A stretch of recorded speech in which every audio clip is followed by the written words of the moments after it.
Yo, what's going on, snipers, and welcome back to our Arizona Coyotes franchise mode here in NHL 22.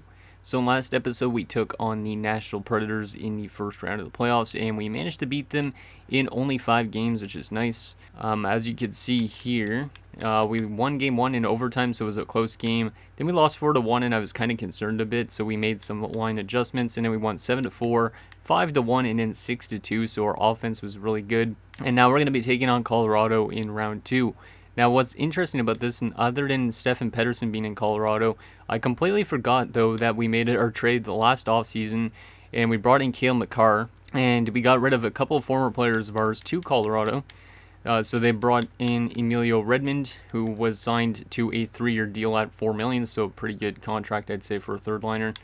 He didn't have the best season in Colorado, only 6 goals in 82 games, but still a solid third-liner for them.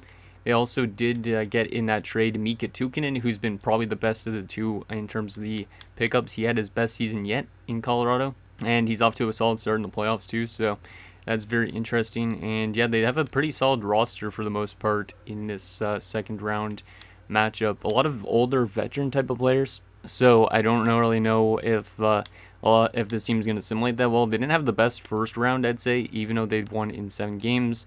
As you can see from the numbers from Stefan Pettersson, he had an .882 save percentage and a 3.14 goals against. So hopefully he continues to struggle in this round because our offense is usually pretty damn good. So should be a very interesting second round. And yeah, hopefully we can get ourselves back to that conference finals for the 4th straight season, because obviously last year we lost in the Cup finals.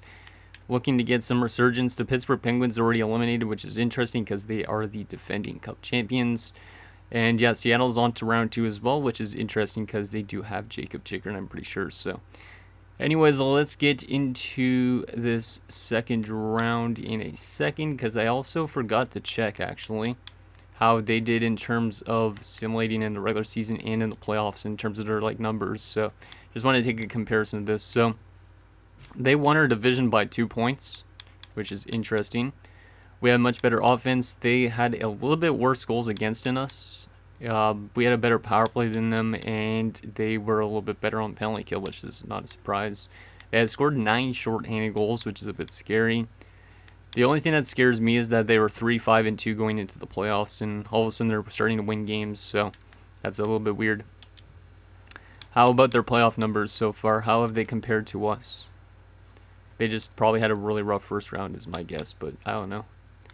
Let's see here. So, they scored 3.43 goals per game. We scored 4.4, which is kind of insane. We scored allowed 2.6. They allowed 3.14, so they had the worst first round out of the teams that are left in the West. Power play percentage-wise, we're 18.2%. They're 11.8%. Their penalty kill has been tragic as well, 76.9%, so that might be why they haven't been that good defensively. And ours has been good at 88.2%. Interesting. Okay, so now that we've seen that, let's get into this second round matchup and see if we can find ourselves back in that conference finals again. If we face either Seattle or Los Angeles in the conference finals, we were playing a team that we played in the conference finals a few years ago, because when we won the Cup in the first time around, I'm pretty sure we played Seattle. When we won the Cup the second time around, I'm pretty sure we played LA in the conference finals, so that's kind of interesting there. And obviously last year, I don't remember who we faced. It must have been Nashville, I think, but then Pittsburgh won the Cup, so it didn't really matter. But let's see what happens here. We do not have home ice advantage, so this should be very interesting to see if we can get some wins on the road here. First period, 2-1 Colorado, not great. Korea had a good first round, but he's off to a little bit of a sluggish start again. But then again, he just faced 17 shots in the first period. So Mahura and Festerling score, and Austin Matthews finally gets on the board with his first goal of the playoffs. He literally had 7 assists in the 5 games in the first round, but he didn't score a single goal, which is kind of surprising. But that's good to see him get on the score sheet. Can we find a way to tie this game up in the second period? Second period? 5-3. I don't like that. They're scoring way more goals than they should be. Then again, it said they were a good offensive team in the first round. They just weren't a good defensive team. So Vigilante scores, then Shelley scores for us, then Schmaltz and Lindholm score. So those 2 goals, not good to let in. And that's all within the first 5 minutes of the period too. So It's kind of insane. And then a late goal from Shelley on the power play pulls us within 2. Shots are 35-20 in favor of Colorado, so we're just getting dominated in shots, but we are sticking around. Can we find a way to tie this game up in this third period? Come on, boys. Shelley's got 2 goals so far. Can we get this to a 5-4 game and then maybe tie it up? And probably not. Brandon makes it 6-3. Goddamn. This is completely opposite of the first round because, like I said, we were very good offensively and pretty solid defensively in our last few games. But we're going to lose game 1. McGillis makes it 6-4, of course. But, oh, wait. Kagerota makes it 6-5, but that's not going to be enough. Damn. So we're going to lose game 1, though, 6-5. So very offensive first game. Pettersson's still not playing that well for them. And then, yeah, Korea kind of kept us in it. 6 goals on 46 shots. That's unfortunate. That goal in that third period was the difference maker. So we're down 0-1 in this second round so far. Matthews from Sasaki and Agostino. Shelley from Geeky and Shishkinov. Shelley from Bentley and Geeky. McGillis from Penner. And Kagerodov from Geeky and Makar. Who was badly minus in that game out of curiosity if there was anybody? Couple -2 players, mostly defenders. A lot of -1 players because of the offensive levels and stuff, but goalie-wise, it wasn't a terrible performance, I'd say, from Korea because he made 40 saves, but obviously that save percentage and goals against is going to take a hit because he allowed so much. And there's the 3 stars, Festerling, Vigilante, and Raymond, not Redmond. They have Redmond and Raymond on the same team. That's a little bit confusing. But we lose 6-5 in game 1, so not off to a great start. Might need to change up some stuff defensively to start the series up a little bit more. See if we could tie the series head at home. Let's see, plus-minus wise. And it's not terrible still. I might keep it the same way for now. Let's try and flip Sasaki and Makar. And then, since Korea had a good first round, but not a great last game, maybe I'll turn to Galiev again. Yeah, I think I'm going to turn to Galiev for this game. Which might be a mistake, but I need Korea to kind of, like, clear his thoughts a little bit in game 2, I think. So, let's get into game 2, see if we can tie the series up, because if we go down 0-2, we need to win both home games in order to get back in this series. So, let's see what happens in game 2, see if we can come out with the offensive touch this time around. First period, 1-0, Colorado, not great. Much better defensive period, though, for sure. Shots are 14-8 in favor of us, and we're down 0-1 because of Festerling. Can we find a way to tie this game up in the second period? Second period, 2-2. There you go. I'll definitely take that. Agostino tied the game up at 1. Former player of ours, Emilio Redmond, would restore the lead for Colorado, but then Kagerodov scores. So Kagerodov starting to wake up, which is good, because he was kind of sluggish at the beginning of last round. Shots are 23-20 in favor of us. It's a 2-2 game. Can we find a way to take the lead in this third period? Come on, guys. This is a crucial period for us. It'd be nice if Cale Makar could score against his former team, especially in his former building, too. Come on, boys. Or McGillis, maybe even. Penalty kill? Because McGillis likes to score against Colorado, it seems like. Come on, boys, please. Are we going to go to overtime in game 2? Yes, we are. Shots are 33-31 in favor of Colorado, so very close game, this one. Just like last game, too, but not as offensively minded, it seems like. So not a bad game so far from Galiev. Can we find a way to get an OT winner here? And who's it going to be? Is it going to be the former Av and Cale Makar? Is it going to be... I don't know who else we're going to call up on our team. Let's call up Owen McGillis again, since he scored against Colorado like last year in overtime. So let's see what happens. See if we can get that winning goal. Come on, boys. Penalty kill. Oh, that's not good. 5-on-3 penalty kill. Oh, and they managed to score right on the late part of the power play. God damn. Why did you guys take penalties in overtime? That's not a way to win games, as we got outshot 39-32, and Vigilante had the game-winning goal. So not a bad performance from Galiev. But once again, now we found ourselves down in an 0-2 hole, which is a bit scary. So Agostino from Matthews and Minchkov, and Kagerodov from McIntyre. Pettersson's definitely waking up a bit too, which is not good. This might be one of those years that Colorado actually gets the best of us. We got to find a way to win both these next home games, or else we are going to find ourselves in unfamiliar territory of being potentially knocked out in the second round, which should not be good. So yeah, we're going to go back to Korea since you got a day off, and we are going to make a subtle adjustment to the lineup. I think Kagarotov and Shelley again.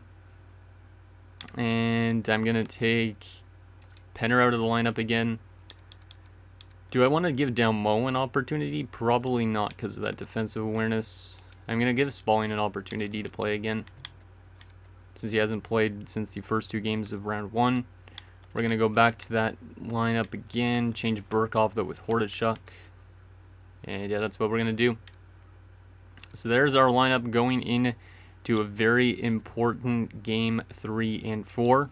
If we can win both these games on home ice, we'll definitely be back in the series. But we lose one of these games and we're in not a great spot. So our team should be definitely able to contend with Colorado, but Colorado seems to be finding it a little bit easy against us right now. It seems like it's been a very tight series though in terms of goals for and stuff like that. So here we go, game number 3. This is a must-win game, I should say, because I don't think we can come back from 0-3. First period, 1-1. Guess I'll take that. Kagarotov scores again, so I like that Kagarotov is scoring now because, like I said, he was really kind of off to a slow start in the first round, but it's good to see him get more on the board here in the second round. But Festerling ties the game up. Shots are 12-11 in favor of Colorado. Can we get the lead in the second is the question. Second period, 3-1 Avs. That's not good. Lindholm, Redmond score. Shots are 24-20 in favor of the Avs as well. Oh, this is not good.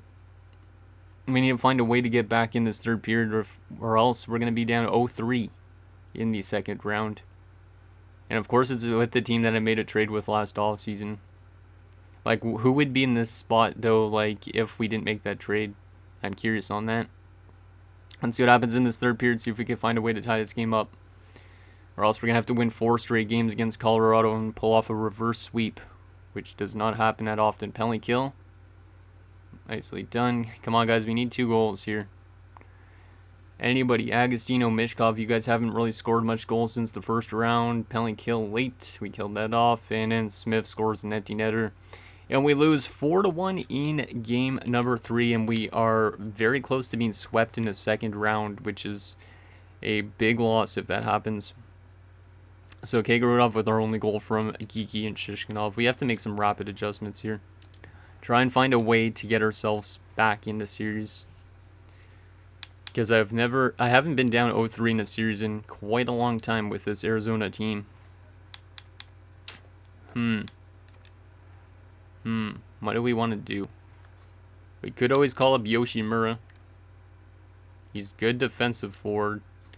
Do I want to call up Yoshimura and throw him onto the 4th line in the NHL? Yeah, maybe I do. But who do I send down is the question. Probably I'll just send down Ortmeyer. Yeah, we got to make some crazy adjustments here. So, we're going to call up the youngster Yoshimura because we have nothing left to prove. And we will send down, where is he? Who is it that we're going to send down? Who was it? What the heck? Or can I just call him up? No, I got to send somebody down. Who was the guy that I was going to send down? Oh yeah, it was Ortmeyer. That's who it was. I was not used to it being a defenseman. There you go. So, we call up Yoshimura. And we'll see what Yoshimura could do for this team. So, we'll take out... Can Indies... Oh yeah, McGill's can win face-off. So, we'll move McGill's to center. We'll take Spalling out of the lineup, I think. Yeah, we'll take Spalling out of the lineup. Where does this other dude play? Right wing, right? Maybe I'll take Utsdorf out then. Now, actually, I'll put Utsdorf over here, and I will take this and throw in Yoshimura because he's good defensively. And yeah, those 3 will be depth. And then we need to also make some rapid adjustments, so we're going to move Geeky up to the top line, Matthews down to the second line. And we're also going to make some other crazy adjustments probably. Let's see what we got here. Swap Sasaki and Bilesma. Goalie wise, I'm gonna run with Galiev for this game. And I think that's good. Nobody else I want to call up? Probably not. So there's our team going into game 4. Some crazy adjustments, but should be interesting to see what Yoshimura could do in his first ever NHL game. I guess first ever NHL playoff game too. See if he could get us back into series. We need to win 4 straight games against a good offensive team in Colorado. This is going to be probably impossible, but let's see what happens. Because if we lose this game, our dynasty is getting very close to not being a full-on dynasty, because we need to have 3 cups in 5 years, I'd say, to be fully a dynasty. But back-to-back cups in general is tough to do, so can't take anything away from this team. But let's see what happens. See if we could get back into series. Let's do a real-time simulation. As Vigilante scores on the first shot of the game. That's not good. Come on, guys. You're getting outmatched by a team you shouldn't be in. Kagurov scores again. Kagurov might be the only guy that's been scoring consistently in this series. I think he's got like 4 or 5 goals now. After that very offensive first game we've had. And the shots are going to be 13-7 in favor of Colorado after 1, so they're outplaying us, but it's an even game at least. Can we find a way to take the lead in the second period? Come on, guys. We need somebody big to step up like Michkov or Agostino, because I haven't seen them score in a while. Chan makes it 2-1. Colorado, not good. Power play opportunity. We do not convert. I have not seen Michkov score in a while, which is very concerning, considering he had a very good first round. Come on, guys. We need 1 goal to tie this one up, please. Please. Power play late. We do not convert. And we're down still by a goal going into the third period, as Chan has the difference maker right now. Shots are 19-17 in favor of Colorado. Are we going to tie this game up and force overtime? Are we going to take the lead in this period? Or are we going to be packing our bags and 4 games only in the second round? Let's see what happens. Come on, guys. Come on. I hope it's not the loss of Jacob Chikrin that's doing this. Come on, guys. Power play, this is huge. We do not convert. Penalty kill, and they score on the power play. Josh Mahura, of all people, scoring on the power play is ridiculous. What is this? 3-1 game. Power play for us late, 5-on-3. We do not convert, and we are going to be knocked out, in the second round of the playoffs, and we do not reach the conference finals this season, which is very unfortunate. His team might have looked better than they did last year, and the year before when we got to the cup finals. With the addition of Matthews, the addition of Makar, it just did not prove enough. And we lose to Colorado. They finally beat us after we beat them like the last 2 or 3 seasons. Kagurov with his 5th from Bentley and McIntyre is the only goal in that game. That's unfortunate. Even with the addition of Yoshimura into the lineup, it did not help. Yoshimura was a -1 in that game, had no shots on goal. Only 5:32 on ice from him, which is a little bit weird, as you thought he would get a little bit more ice time than that. 3 stars, Pettersson the first star, Vigilante, and Glass. So Pettersson going for that first Stanley Cup, because he never won one with us, I'm pretty sure. We'll see. It'd be interesting to see what he could do. And then Redmond is going for another cup still, and same with Tukinen. As LA swept Seattle, so that means Jacob Chikrin's season is done as well. So it's LA and Colorado, and then you got probably Florida and somebody else. So Buffalo might be getting knocked out in round 2 as well, which is crazy because they had a 60-win season. Let's take a look at our player stats through those 2 rounds, and then we will simulate up to the awards and all that stuff. And yeah, wrap up this season. Actually, let's go to team stats first just to see what happened to our team in that round. Let's see. Our offense fell off a lot. Our goals against went up, of course. Power play started playing worse, and our penalty kill was still okay. And yeah, Colorado started improving in everything. Their penalty kill improved, their power play improved, their goals against drastically improved, and their goals for continued to be really good. So it's interesting. LA is 8-1 going into the conference finals. Wow. If they don't win the cup, I will be kind of surprised by that. Let's take a look at our player stats in that round. Let's see what we got here. So Geeky, 10 points in 9 games is really good. Matthews was good, but he only had 1 goal in 9 games, which is kind of unfortunate. Bentley, 1 goal, 6 points. Penner, 3 points, 5 games, not bad. Spalling, no points in 3 games. Agostino, 8 points in 9 games, still doing what he normally does in the playoffs, but this time around he's not going to have a 20-plus game in the playoffs. 138 points in 138 playoff games. He's only 29 years of age. Absolutely insane. Shishkinov, 8 assists in 9 games, but no goals. More of a pure playmaker, but he's probably going to ask for a lot of money this offseason. McIntyre, 6 points, 9 games. McGillis, jeez, got those confused. McGillis, 3 points, 9 games. Right wing wise, Shelley, 8 points, 9 games. Most of that was first round. Mishkov only had 1 point in that second round, I'm pretty sure. So that's very unfortunate. He didn't score a single goal. Kagorodov, 6 points, 5 goals. See, these all 3 have 5 goals. Like, I feel like Shelley almost should be on his way out, but I really don't want to get rid of him because he's a really cool player. Like, 409 goals in his career right now. 55 goals in the playoffs. He's pretty damn good. Utsdorf, 3 points in 9 games, and then nothing from Yoshimura. Defensively, Makar, 4 points. Burkov and Sasaki, 3 points apiece. Hordachuk, 1 point, and nothing from Jankomovs or Bilesma. Goaltending-wise, Korea was pretty solid. Galiev was lackluster. So I really don't know what the goaltending situation is like right now. That's probably was, like I said, that was probably our biggest question mark going into this playoffs. So kind of makes sense. So that is that. And now we got to find out who wins the Stanley Cup and if it's going to be a team with former players on it or not. Because I'm kind of curious on that too. We'll definitely take a look at the cup winning roster unless it's Colorado because we know it. And it's going to be the Columbus Blue Jackets. So it's not even Colorado, which is unfortunate, or Los Angeles, who was 9-1. So Columbus winning a Stanley Cup. Who is on that Columbus Blue Jackets roster of curiosity purposes? Any former players of ours? John Farinacci was there. Okay, so John Farinacci winning a Stanley Cup late in his career. So congrats to John Farinacci, who's been kind of bouncing around a bit since leaving us. He's had some 90-point seasons as of late, so starting to live up to his career potential really late in his career as well. So that's neat to see. Any other former players? None that I see so far. DeMaio. Tyler DeMaio, another former player of ours. We traded him to Columbus, actually. And yeah, he wins the Stanley Cup, so he's now a 2-time Stanley Cup champion.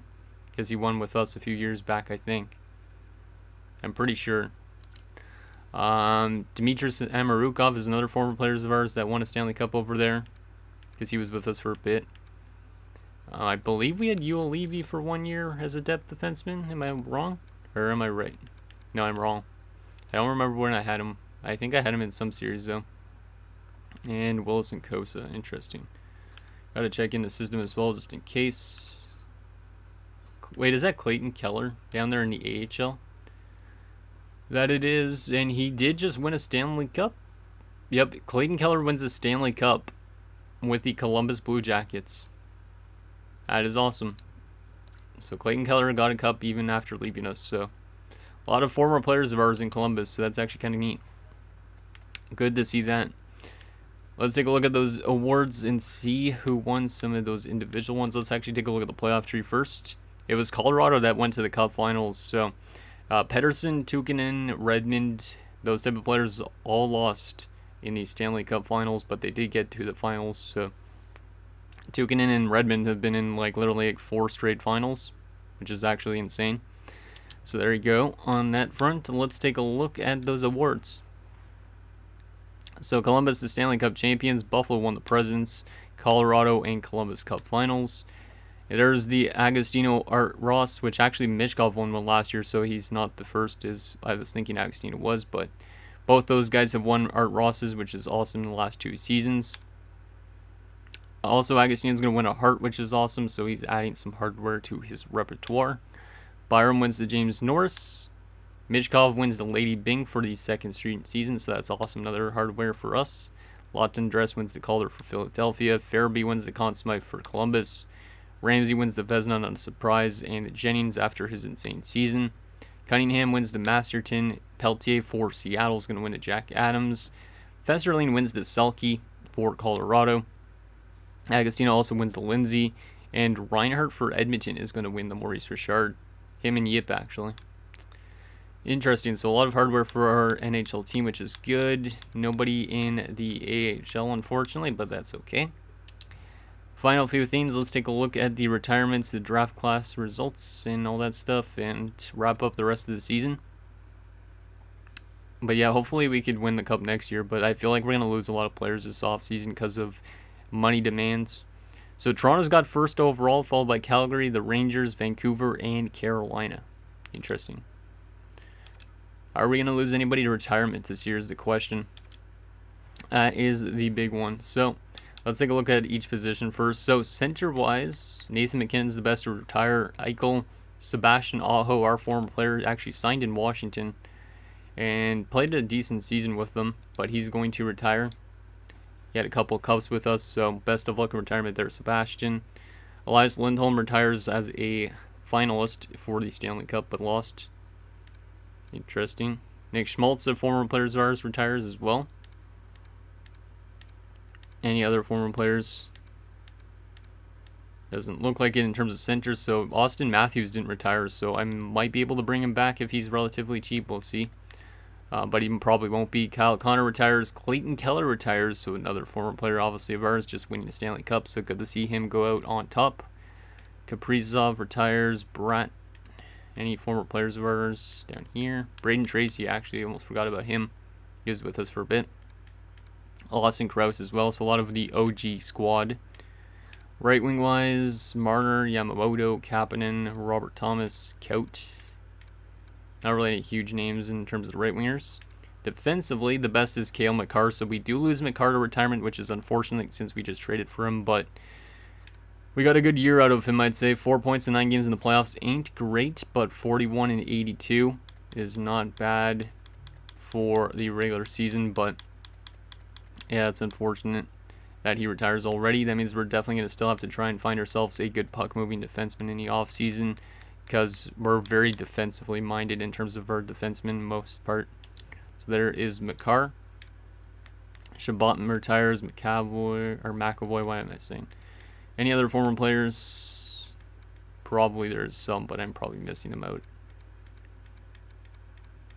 And goalie-wise, the big goalies that retire: Vanacek, Samsonov, so a couple of caps, goalies, Gustafson, Ettinger, Warner, etc. So our only retirement then is Cale Makar. Yep, our only retirement is Cale Makar. So there you go.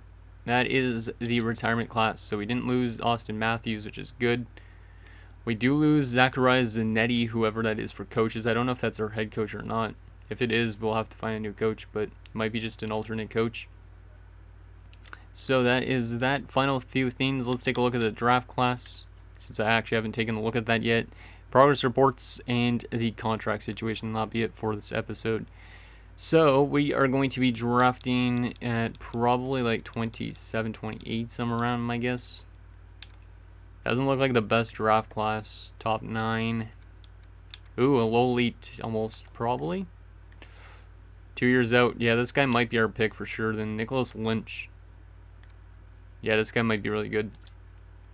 He might end up being our pick for sure, if we have a spot around that. Any other low elite potentially guys around this point? This guy's also got a 2-year ETA, which is interesting, so I will pin him as well. There's a low elite defenseman. I'll pin him as well just in case. This year's draft might have a lot of low elites. I don't know. Let's actually sort this by potential. Any low elites to pin in later rounds. Let's see. Yes. Shoots. Matthias Shoots, a 20-year-old gem low elite offensive defenseman. That's 5 years away. I don't know why he's a gem, but if he's a gem, I should be technically probably drafting that guy. What else we got here? Wyatt Stevens. No other low elites. Interesting. So that is the draft class. Quickly, the progress reports. Let's see what we got here. So Austin Matthews dropped off a lot. I don't know if he's going to be demanding as much money in the offseason, but Bentley's getting statistical growth, so Shishkinov might get really expensive if it stays like that. Yoshi Mura definitely needs to be in our NHL lineup next season, so I don't know who leaves out of this team, because Yoshi Mura could be probably a solid like bottom 6 defensive forward. It seems like he's already listed as a third line checking forward. Michkov and Kagorodov also getting some growth. Most of it statistical based. Shelley is also getting statistical growth, so he might demand a lot of money this offseason. A lot of statistical stuff throughout most of our lineup, it looks like. And that's that. In the system-wise, any good overalls? Festerling's up to a 77. Damn, this guy might be actually ready to play in our defensive core next season, too. Silverberg, Vorobev, those guys are a little bit older. McGrath, that low elite defenseman's up to a 74. So he actually really developed really well after 1 year in Tucson. Voloshenko also got some growth, 73 at 19. This guy's a top 6 forward prospect, so that's really nice to see him get some growth, up by a little bit. McElhinney getting some growth as well for a low top 6. So in general, our system is consistently growing really well, which is really nice to see. Also, that medium elite goalie went up to a 50 at 19, which is still not the greatest, but it's not that bad. Donovan went up to a 68 at 20. This guy was the gem that we drafted, I think, last year, right in the second round. So that's very intriguing that he is getting closer to being an AHL goaltender. So there is that. Final thing, the contract situation. I don't know how much money we're going to have this offseason, but all expiring wise, Austin Matthews, only 9.6. That's not terrible. We could bring him back, but if we bring him back, we lose guys like Bentley for sure that are making like 7.9 or want 7.9. Penner is going to be relatively cheap, at least qualify all these RFAs. Shishkinov, what are you going to be wanting this offseason? $11 million. So there's a good chance Shishkinov leaves, unless he drops his asking price by the re-sign stage. McGillis is relatively cheap if we want to bring him back for the bottom 6. And then Shelley, what are you wanting? 9.6. So Shelley wants an upgrade of a contract, but I might be willing to give it to him, because he's probably going to retire at like 36 years of age, and he's a really good secondary scorer. But the thing is, like I said, Kagorodov could take his roster spot easily. But so there's that. Defensively, we'll probably end up qualifying a lot of these RFAs again. But defense should be fine. And then this guy was just signed by the AI randomly, so there's that. And out of our unsigned prospects, we'll probably end up signing Voloshenko, McElhinney, and stuff like that for the AHL, just to give our AHL team a good chance of growth. So anyways, guys, that's going to do it for this episode of our Arizona Coyotes franchise mode. So next episode, we will take it to the offseason as we look to try and find our way back to a Stanley Cup Finals again. Because now we're kind of getting into this stage of we need to kind of retool our cap situation maybe a bit, because maybe we have too much guys that are overpaid a lot. So maybe guys like Shelley are going to eventually leave. So we have a lot of questions going into this offseason. So let me know what you guys think down below, and I'll see you guys next time.